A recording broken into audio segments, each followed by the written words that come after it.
So welcome everyone. I'm Craig Markovitz. I am on the faculty at Tepper. I teach innovation and entrepreneurship, primarily in the online hybrid MBA program. But I've been at Carnegie Mellon 9 years now, which is hard for me to believe. And I've taught everything from introduction to entrepreneurship in the undergrad course curriculum all the way up through the graduate program. So I'm 100% here for you to try and bring the benefit of my experience. I spent most of my career as a robotics entrepreneur. So if you look over in the corner there's a blue cart. That was an orthopedic robot that cut bone for hip and knee surgery. That was a company I started with a couple of other folks that we built and sold almost 10 years ago now. So my perspective is you, students, faculty, alumni, staff, are the customer. My job is to work with you, is to serve you, to help you execute on your plan for world domination so you can be successful. And that's why the Swartz Center is here. So those of you that aren't super familiar with Swartz Center, this is the epicenter of innovation and entrepreneurship for all of Carnegie Mellon.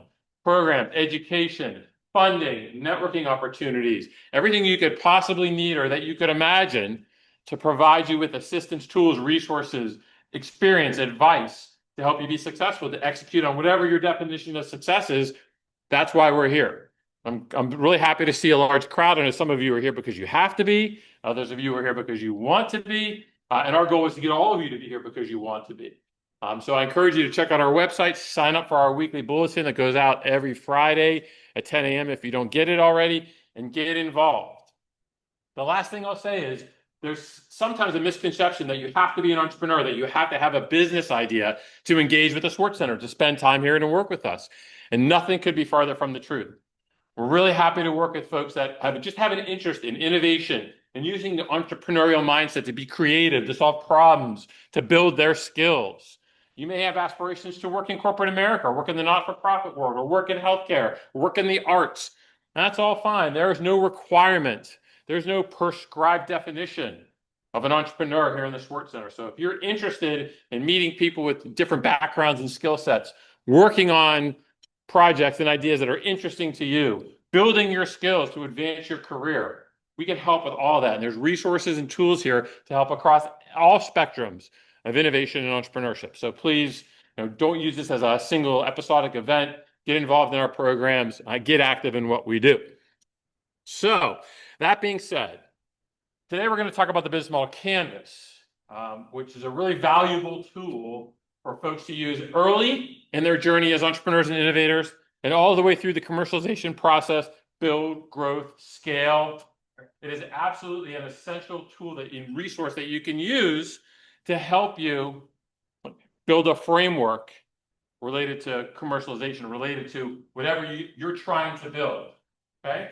And so we're going to spend today with an overview of what the business model canvas is and how you can use it as a tool to help you be more successful, give you a greater opportunity to be successful. But one of the issues that we have here at Carnegie Mellon is, in my experience being here now going on 9 years, is we're very focused on solutions, right? We're very focused on building products, building services, right? And if you have an awesome product, right, what's the difference? Who cares what the business model is, right? If you haven't created the next great invention, the next great innovation in the world, won't the world be a path to your, right? So you just have to see a great product, right? That's not necessarily true. In fact, it's really not true at all. So much goes into capitalizing on the potential of a disruptive innovation. And a lot of it has to do with how you model what you do and how you leverage the benefit and the resources of your innovation for mass distribution, for scale, right, for impact. So here's an example that's near and dear to our hearts here at Carnegie Mellon. So there's this company called Rosetta Stone that had an amazing product for decades. They were the leader in learning a second language. So language training, language learning technology. Okay? And they had a really interesting way to distribute their product. It's a curriculum-driven product. It's tapes, it's recordings, it's workbooks. So you follow a progression to help you learn another language.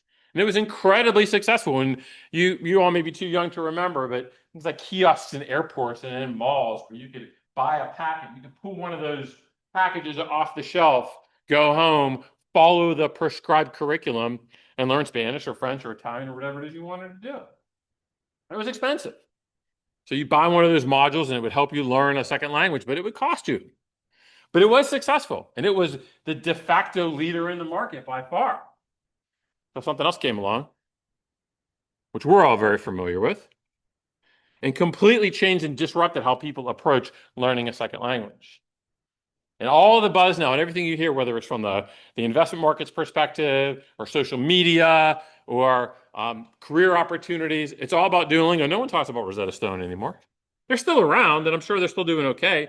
But Duolingo introduced a completely new approach, a completely new model to learning a second language, and took what was generally accepted as the gold standard, the best product, the best mechanism and way to independently learn a second language, and completely disrupted that market. Here's another example. So I'm sure you've all been to IKEA. I'm sure you've all spent lots of time putting IKEA furniture together. I'm sure you've all spent lots of time hiding the extra screws and nuts and things that were left over once you thought you had to put together appropriately. But before IKEA came around and came to the US and became, again, sort of an innovative way to distribute furniture, the way you bought furniture, you went to a furniture store, you looked around, you found something you liked, you went, you ordered it, you paid tons of money, and in 8 weeks it would show up at your house. And this idea that you could actually walk into a furniture store, see something you like, pull it off the shelf, take it home that day, and put it together yourself, completely innovated from a business model perspective. Right? It wasn't exclusively about the product. In fact, they've gotten better, but there was lots of knock on IKEA back in their early days, and their growth, their products were actually poor quality. But this idea that you could disrupt how people thought about shopping for furniture, the entire process, the idea that people would actually put their own furniture together, completely disruptive business model, completely disruptive approach and mechanism and methodology to furnishing your home. So these are examples just to give us context. So yes, here at Carnegie Mellon, yes, whatever you're working on, I'm sure is amazing. And when you think about innovations and disruptions in product and services, that's sort of the cover charge. I have been doing this a long, long time. And I have talked to thousands of entrepreneurs and looked at thousands of pitches over my career. And every single one of them starts with, we have an amazing product or service, and ends with, we're going to be wildly successful. And the cold reality is that it just really doesn't happen that way. Most of them will fail for one reason or another. So having an amazing product or service, having an innovation is the cover charge. It's how you deliver it. It's how you position it and how you price it and how you create value for your customers. It's all about solving problems for customers. And it's really important to understand the entire approach, the entire methodology around what do you do with a really novel, disruptive, valuable product or service that you think has an opportunity to be successful commercially. And that's what the business model canvas provides you. So here's the definition. I'm not going to read it. You all can read it, I think. But this is your internal business planning guide.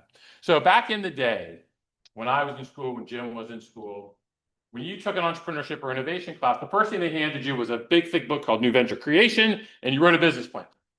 And you spent the whole semester writing like a 60, 100-page business plan that had all this wonderful data in it and projections, and you just put your head down and went to the library and just wrote, and did research. And that was your business plan. That was supposed to be your roadmap for getting your product or service to market and building a successful business. And we've learned over time that there's a lot of flaws in that approach. So now we do things like we use lean entrepreneurship, and we get out there, we do that build, measure, learn cycle, and we think about how to articulate what we do to our potential customers and get direct market feedback and really sort of build something in real time as we taught the customers. And that is all your external piece, your pitch deck, your product tear sheets, your website, your marketing campaigns. All that is your externally focused business plan. How do you raise awareness? How do you drive customers to your business? But in order to be efficient and effective, you need to have an internal methodology, an internal structure to manage the business. So that's what the business model canvas is. So as you think about all the things that you do externally to market in your business, think about having that infrastructure, having resources to provide you with guidance and discipline and a roadmap internally to efficiently and effectively run your business. And that's what the business model canvas is. It is an internal business plan. It is not meant typically for external consumption. It's what you as the entrepreneur, you as the founder, you as your team will use to guide prioritization of activity, allocation of resources, and building your commercialization plan for your business. So here's a short video to give you a summary of what a business model canvas looks like. Then we'll take a deep dive into it, and then I'll be quiet and answer all your questions.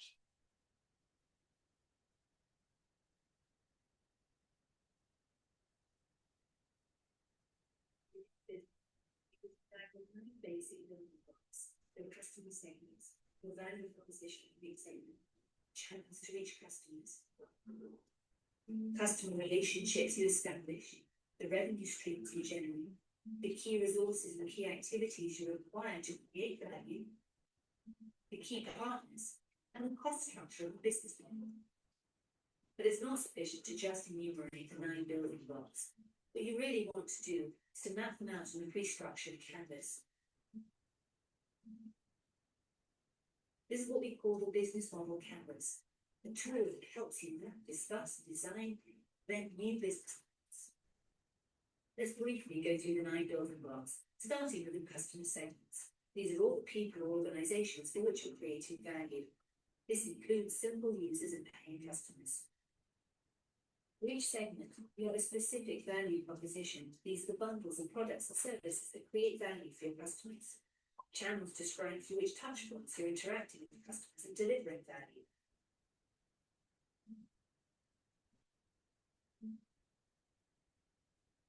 Customer relationships outline the type of relationship you're establishing with customers.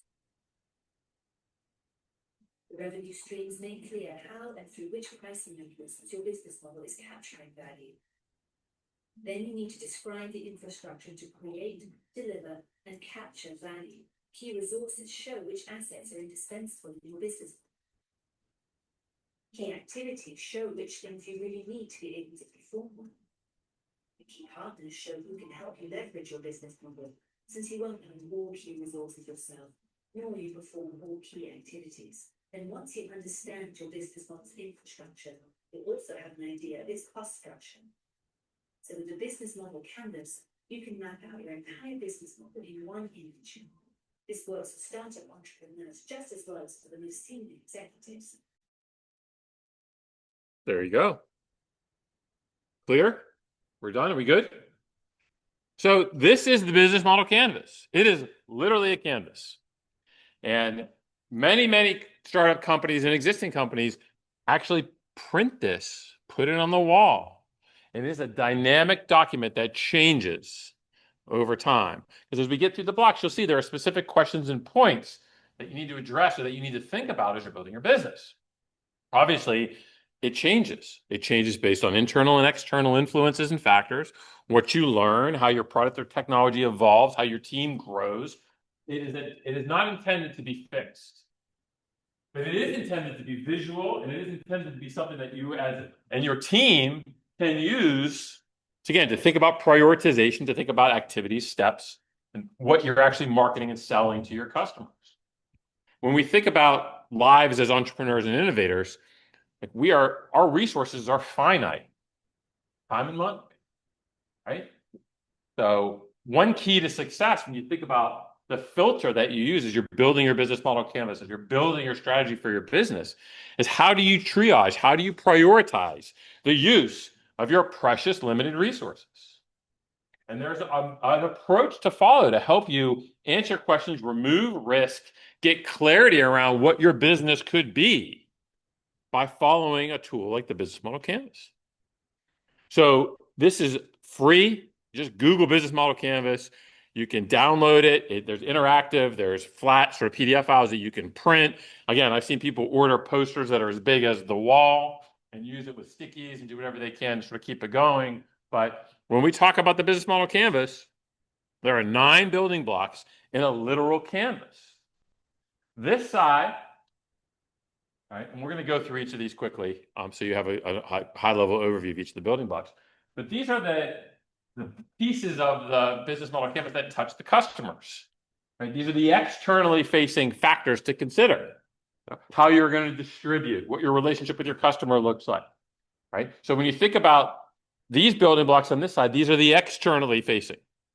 And the red are the internally facing, the areas that one needs to address when running a business. Cost, resource allocation, prioritization of tasks. So it's actually intentionally put together in this way.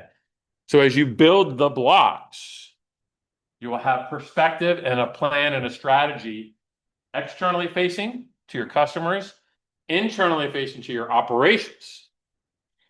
And by the way, you're going to build this out and it's going to look great and it's going to be completely wrong. That's how it goes. But it's important to default to action. You start to work on these building blocks, you start to work on these key activities, you start to get things done, and you learn and you adapt until you get it right. Okay? So let's talk about each of the building blocks quickly. So this order is intentional, by the way. And I say that later in the presentation. But like defining your customers is critically important. It's prohibitively expensive and just about impossible to have a general solution that you can market to any business or any small business or any small business in the Mid-Atlantic region.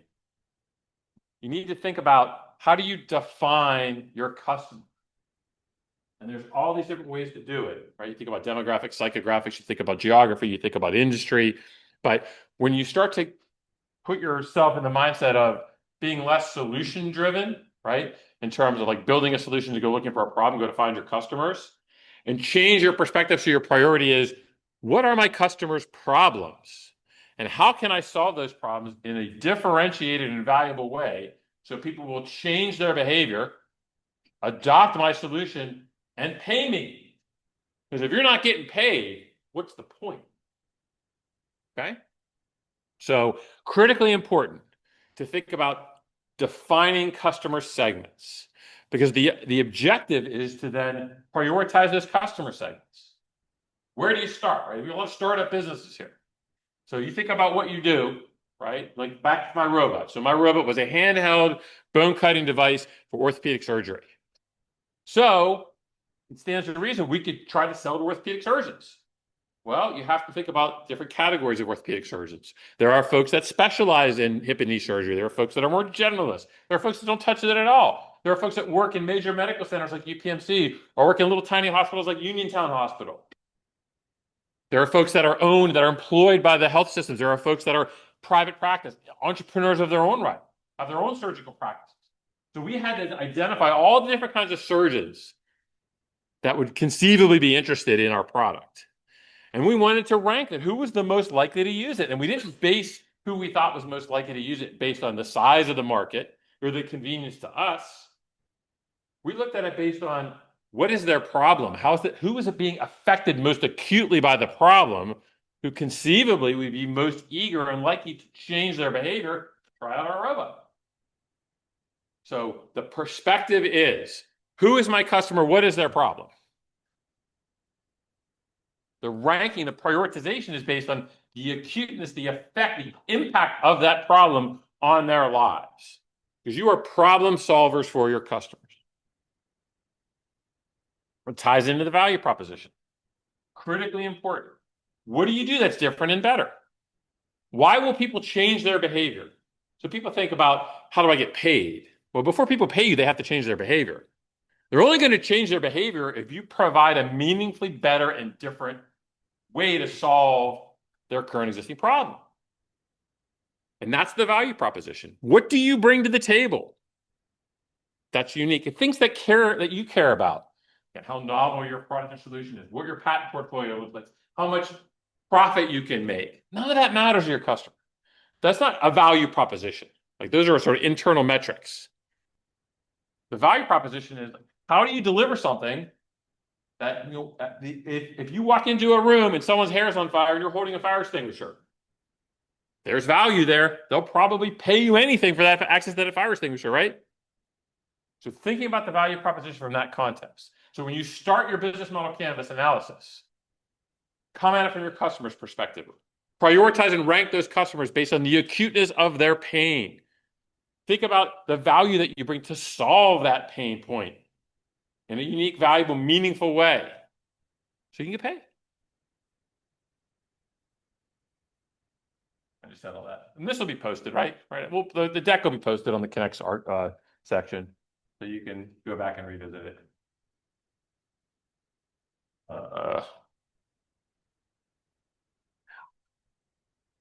So revenue, that said revenue was kind of blocked, right? So now we're gonna talk about revenue.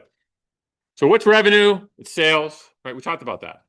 People need to change their behavior. They need to see that they're getting extraordinary value, so they'll part with their precious dollars. There's all different ways to price your product.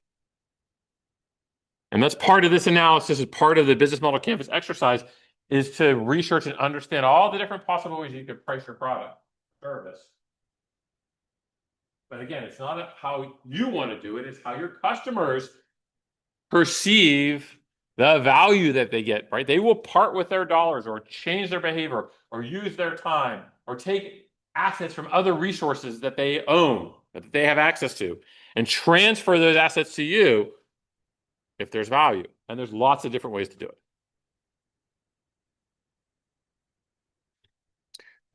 Lean entrepreneurship, anyone taking lean entrepreneurship? We're in the midst of taking it right now. Sort of the graduate level introduction to entrepreneurship. We have this concept called the goodness factor. I think that's a quote over here. The goodness factor.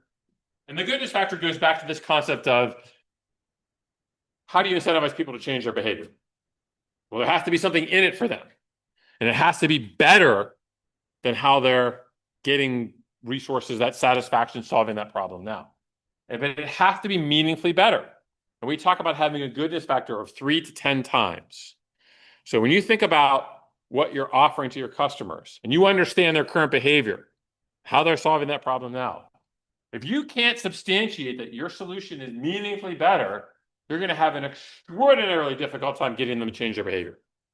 And the quick story is back in the day, before AI, when Google dominated search, right? Google had 95%. Everyone went to Google for search. And that resulted in an incredibly fragmented search market prior to Google, where there were a number of different search engine solutions, including one that was invented right here at Carnegie Mellon. Lycos, thank you. Newell Simon Hall was built with Lycos IPO money, just so you know. So, but they all were equally terrible. Google came along, was amazing. Everyone switched to Google, right? So it went from a fragmented market to Google having 95% plus of the search market.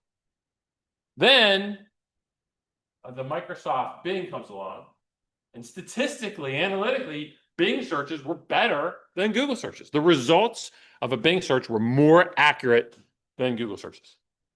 But nobody changed their behavior. It was just a little better. So no one switched from Google to Bing because the delta there wasn't meaningful. So you want to make sure that you have a goodness factor, that you can substantiate that you have a meaningfully better way to solve customer problems compared to how they're solving them now. If you don't have a goodness factor, you're going to have real challenges. So here we are. We're 3 blocks in. Here's what we know.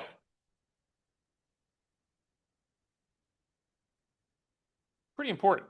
And so again, thinking about this, we haven't even started, we haven't touched what it is you do. I don't care what you do or what you aspire to do. It doesn't matter to me. But if you understand your customer and you can substantiate value and you can figure out how to price it in such a way that there's profit there, you're in a great start. Your starting point is better than most other startups. There's all these statistics how 9 out of 10 startups fail. Most startups fail for a variety of reasons, right? And a lot of times folks just sort of jump in with both feet. They just sort of force feed their solution, their product or service onto the market. If you take some time to be thoughtful, if you think about these factors, if you use a business model canvas as your guiding principles and tool, you'll be in a better position to be successful. And there's lots more to understand. You know, there's a new Jurassic Park movie out. Everyone understands this reference, right? So then we get into other factors, other building blocks, right? Your customer relationships, your channels. This is interesting. You think about channels, you think about all the tools and help that one needs to distribute your product or service to your customers. There used to be a concept called closed innovation, where a company owned every aspect of their customer chain, from invention of a product to building it, to distributing it, to supporting it, right, to shipping it. It was all owned internally. And now you have external partners, you have open innovation, right? There's really virtually no company that I can think of that has a fully closed channel around innovation. Everyone uses Amazon to distribute their product, or UPS for the postal service, right? So there's different ways to think about how you distribute your product or service. And you're going to use third parties, you're going to have partnerships, you're going to have other ways to do it. But it's really important to understand, like, how can you efficiently and effectively get your product or service in the hands of your customers? Because all this translates back to, like, if you can't do it in an efficient, scalable way. So if you can't build a business that has line of sight to being big enough to make it worthwhile, and you don't have line of sight to substantiate your projections to show that there's profit there, there's money to be made, why the hell are you doing it? Now we're getting into sort of some of your internal priorities and tasks. Like, I can tell you, as a recovering entrepreneur, and there are those of you in the room that are entrepreneurs or aspire to be entrepreneurs, there is not enough time and not enough money to do everything you want. You need to exercise the concept of brutal prioritization. Can't do everything at once. If you try to do too many things, you end up doing too many things marginally well at best, rather than doing fewer things exceptionally well. And this is important. How do you prioritize your tasks and activities for impact? You need to think about it. This is sort of the startup piece. This is what the going concern analysis. What do you need? I had a PhD student in my office a couple of years ago who built this amazing system to track the opening and closing of cooler doors in convenience stores and grocery stores. Because the cooling cost is one of the biggest expenses that grocery stores and convenience stores have. And he put this really intricate sensor system on. He actually had it installed in Entropy over in the Cone Center. And it was cool and it worked. And it helped the grocery store, the convenience store, regulate up and down how they manage the temperature of their cooler, and it saved them money. He built out this projection, and he laid out what it would take for him to build a company around this, from a hardware, installation, support. And in his wildest dreams, his most optimistic projection, in 3 years, he thought he could have $150,000 in revenue and $25,000 in profit. And I looked at him and I said, what in the world are you doing? If everything goes perfectly well, the best you can hope for is this business, based on your projections, is going to make $25,000 a year in profit. It's not a business. It was a cool technology. I mean, there's other ways to use it, but his model as it stood was not viable. The resource requirement was too great. And sometimes it's hard. Sometimes it's hard to acknowledge that you need to make a change. You need to pivot. But you have to. You can't be stubborn. The reason you do this is to gather that data, is to get that domain expertise so you can make good decisions to build a business. Partnerships, right? We talked about closed versus open innovation. You're going to have to work with someone, suppliers, vendors, partners. Like, we had all kinds of relationships with folks that built things for us, helped us assemble. We co-marketed, we had support. We had all the things you could possibly imagine. And managing those relationships and understanding who our partners were was really important. Cost, that is the juice worth the squeeze argument. If you can't build a scenario where you can be profitable at some point, like, no business, very few businesses are profitable out of the gate, particularly the kind of tech-driven ideas that come out here. And that's okay. So understanding what are your costs, and there's different kinds of costs. And this is important. I encourage all of you to get into some basic finance or accounting class at some point during your time at Carnegie Mellon. An invaluable tool. If you understand the numbers, you're going to be way ahead of the game, way ahead of most other people. But there's different kinds of costs. Some are fixed, like your rent. Some are variable, like your components that go into building your product. And understanding what that mix looks like and understanding what the requirement and burden on your business is going to be is really important as you think about building your business. So that's it.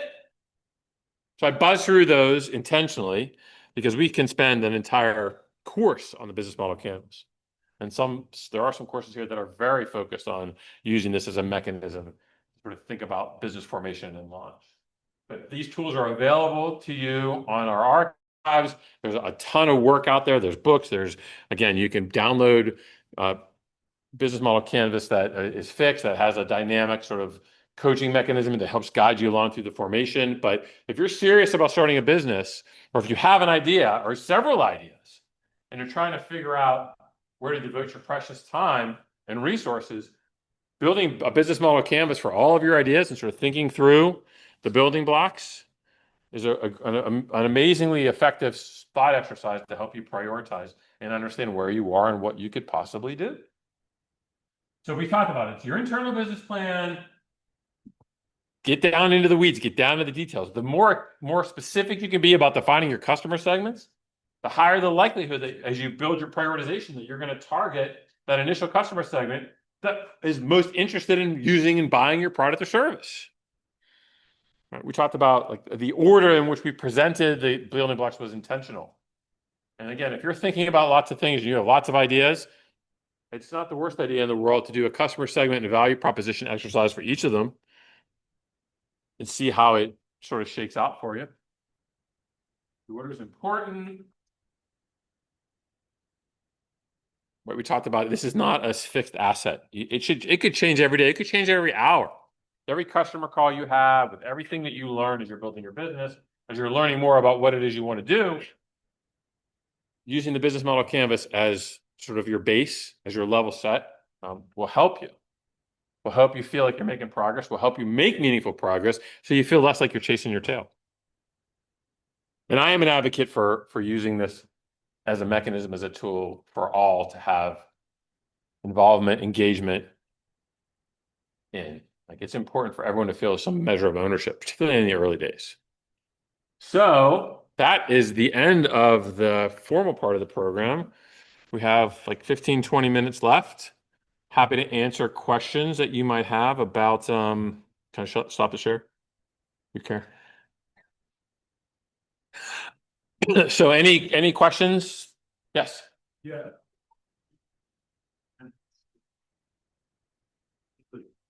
Someone has a bunch of ideas and gives the canvas, they're all done. You're saying other things to do than sit around and build up this full canvas all day, every day. Yeah. So I think it's important if you have a series of ideas and you're trying to figure out where you want to devote your time, energy, and effort, I would say, like, reasonably start with customer segments and value proposition. If you can't think about your idea from the context of, well, who values this, who wants it, who would recognize that this solves an acute problem for them, and can I deliver it in such a way that it has that goodness factor, right? That there's meaningful benefit there, and it'll filter, and then you can perform that triage on the ideas. Right? And I also would say, as part of that, and we're huge advocates for this, and we have another Connect talk, which I think coming up on customer discovery, right? So the idea of getting out of your own heads and actually getting out and talking to folks, really important. So if I were in your shoes, and it was decades earlier, right? I don't want to turn about that clock. I would triage my ideas as follows. I would think about, who are my customers? What is their problem? How can I solve it in a meaningfully better way so they'll pay me? And then I would go talk to some folks. I would say, like, I'm gonna go try to talk to half a dozen customers in each of these segments, each of these ideas, see who cares. And that'll help you get line of sight to really whether you're onto something or not. You had a question? I guess for me, how would you quantify the need there? Both of them look like, oh, and I think also put a question on it. So, okay, we'll get to this, but thank you. Right, so you think about quantification. So it starts with quantifying the problem, right? And you do that in terms of dollars, time, and relationships.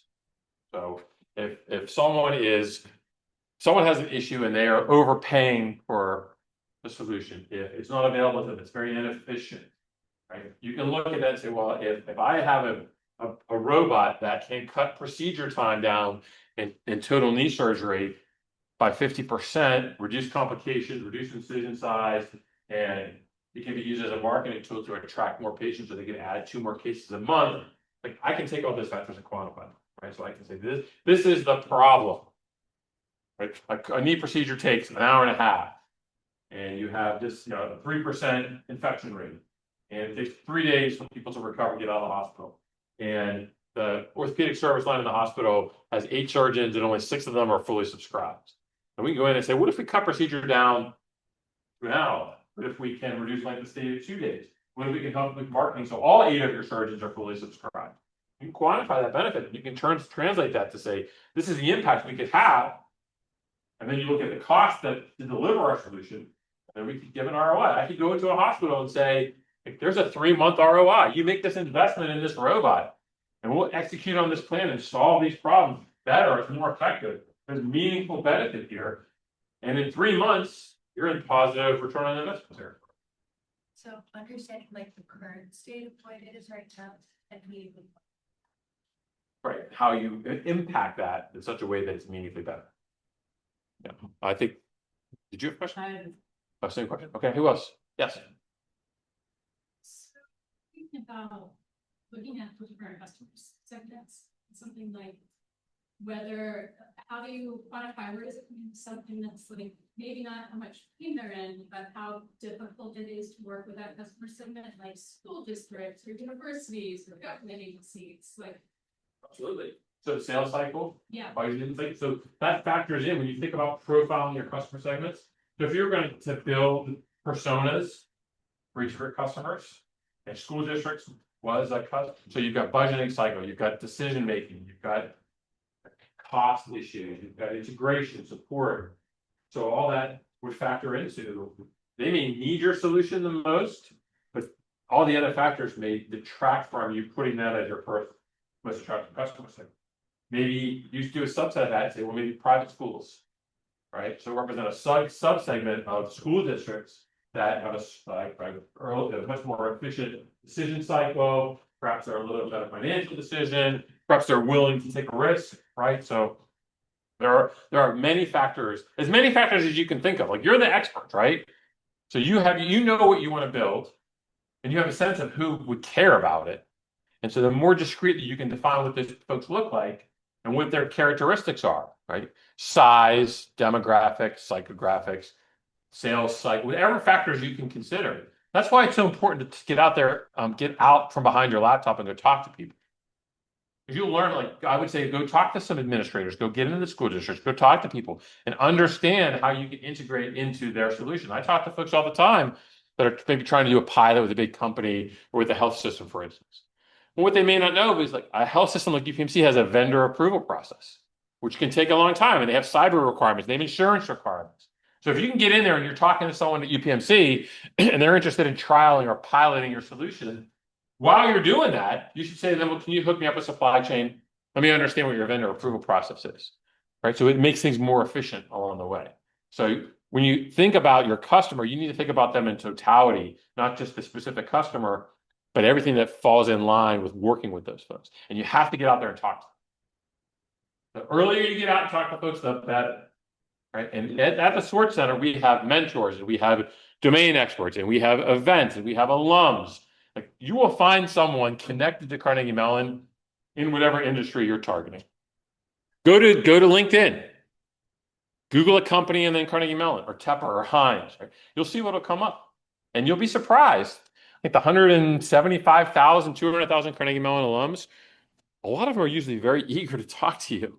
They have an affinity for this place and they want to help. You have to do it. You have to show that initiative. You have to put yourselves out there. You have to get out from behind your laptop. What else, folks? What was the online question, Allison? The business model. Yeah. Wouldn't it be nice if everything was neatly serialized? You could go from A to B to C. But life of an entrepreneur is everything's just in the pot all stirred together. So the answer is yes. I think as you're building your business model canvas, you should be out talking to people because it will affect the construction. The worst thing you can do is keep everything internalized, think that you understand what your customer wants, spend a lot of time and money building something, and then testing it to see if people want it. Because it's likely you're going to be wrong. So the sooner you can get out and talk to customers, the sooner you can test some of these ideas, as soon as you can ask folks questions around what it's like to work with them, what their pain is, what's keeping them up at night, how open they are to new ideas and innovations, the better it will be for you so you can more efficiently build something that satisfies their requirements so they'll change their behavior and pay you. So it has to happen. Like all it is critically important to get out and talk to folks as soon as you can. Other questions? Yes.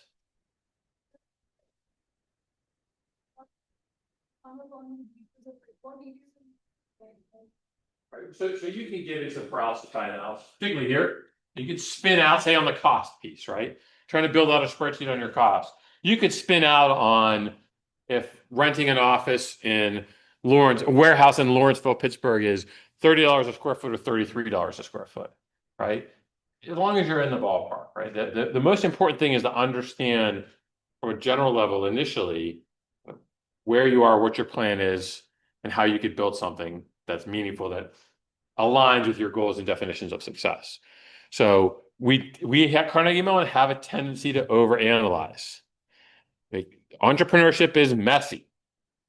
It's great to teach entrepreneurship. It's like I don't teach statistics where there's a right or a wrong. In entrepreneurship, every person in my class, they have their own definition of success. Their journey is unique and to them. Whatever I've done is meaningless relative to the plan they want to set. I can provide guidance and there's principles and there's lots that can be helpful, but ultimately setting the plan is yours. And you have to take a leap of faith and you have to start to do stuff. You can't be afraid to fail. Winston Churchill had a great quote: perfection is the enemy of progress. Don't strive for perfection as an entrepreneur. Strive for line of sight to a supportable hypothesis, run all the factors we talked about, and get out there and test it and try it. Did you have a question? Yes, great. I really like what you just shared, and then I think the analysis paralysis where I think Colin Powell once said that like a good sweet spot is like if you know 40% information, you have enough to start. Once you're past 70%, you're procrastinating, you're betting yourself. But my question is this: you kind of touched a little bit about entrepreneurship success. Over your years of teaching, educating, and being an entrepreneur yourself, what has been the one quality of trait that you feel like really separates entrepreneurs who succeed and fail? And then on that note, what does entrepreneurship success mean for you? Okay, those are great questions. My opinion, right? Because again, my definition of success is meaningless to all of you. You need to build your own definition of success. If any of you want to meet with me and we're sitting down in the Moonshot conference room, that's the first thing I'm going to ask you. Why are you doing this? What is your definition of success? Right? What is your plan for world domination? And then everything flows from there. But in my experience, the principles, the approach, the mindset that tanks entrepreneurs is the concept around ego and greed. So as an entrepreneur, you can't have a big ego. You got to check your ego at the door. It doesn't matter who gets the credit. It doesn't matter that you control everything. It matters that the company is successful. Okay? And greed stands for itself. Like, what is enough? Right? Do you sell now? Do you sell later? Do you raise a particular amount of money, a particular valuation? What does that do to your cap table dilution of your ownership? Right? And you can get caught up in everything going on social media and the pump companies that go public and the unicorns and like all that certainly matters to a certain extent as inputs, but ultimately you all have to decide what's enough for you. What is success for you, your investors, your employees, your colleagues, your customers? So nothing kills a company faster, in my experience, than ego and greed. And you as the entrepreneurs, you set that standard. You set the culture. You don't enforce the culture. You don't build the culture. That comes from the bottom up. That comes from the people that you work with. But the guiding principles around what is this business? Why are we doing what we're doing? Starts with you. And you can't let ego and greed creep into the equation because they'll take you down.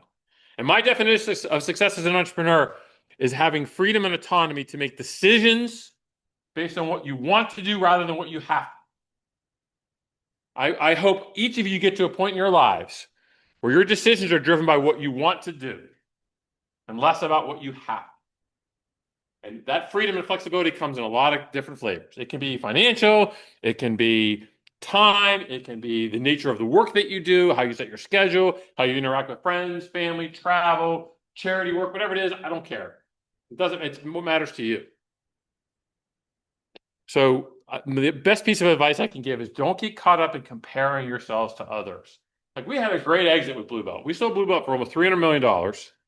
And everyone did great, from our investors all the way down to like employees working in our warehouse. And we made sure that everyone did great. But we had a competitor that went public for $1 billion.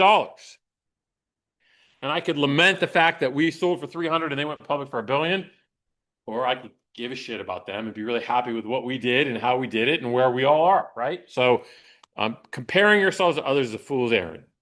Don't do it. I'm getting a little philosophical here. Okay, we got time. Other questions? Yes.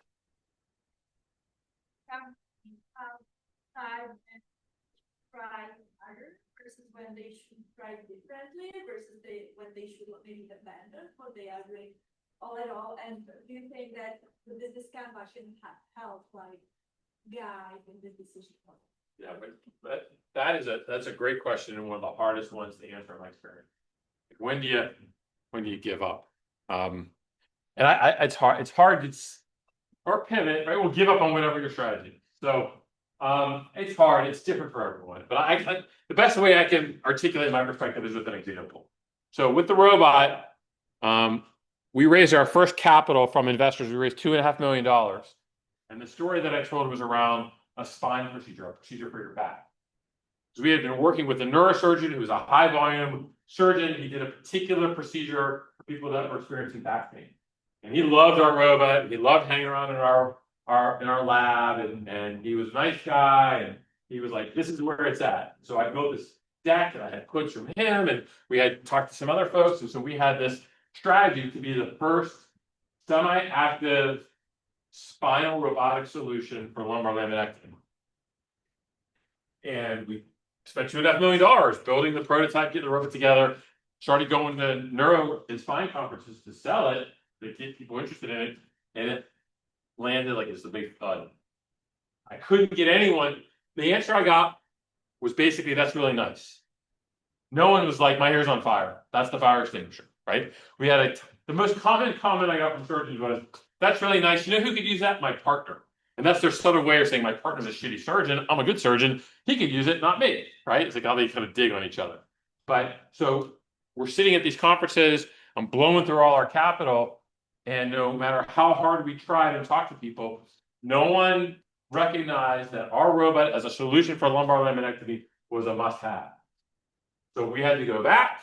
I had to go back to the board of my investors, admit my mistake, hope I didn't get fired, raise more money, start over again, customer discovery, talking to folks, recognize that there were aspects of knee surgery that presented us an opportunity to be the must-have solution, pivoted the company, raised more money, built it, and ultimately we were successful. So ultimately, if you don't get the kind of reaction from your customers, if you're not getting that, this is a must-have for me, like people get excited enough to use it, then it's probably time to examine where you are.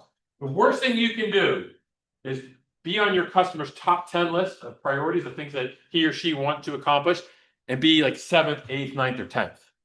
Because they're never going to get you. So they'll never say to you, not interested.